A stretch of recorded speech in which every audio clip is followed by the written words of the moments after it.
எங்கே போறீங்க க்ளோஸ்அப்பில் மோத காட்டிட்டு போறீங்க வந்து நானும் இல்லை பயந்து போனேன்.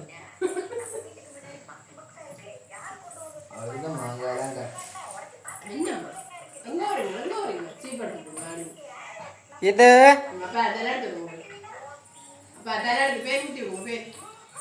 கேதுமா அப்பாவுக்கு இந்த இந்த உடுப்பு அங்கே வாங்கினேன் இந்த ஷர்ட்டு புதுசாக கிடக்கு.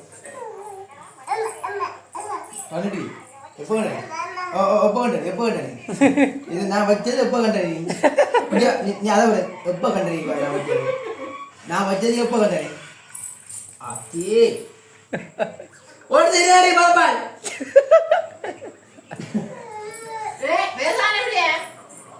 அவன் காண முடியாது சரி சரி நீ பாப்ப நல்லா பாப்ப அங்கே தீப கூட இதுக்கு போட்டு போவேன்.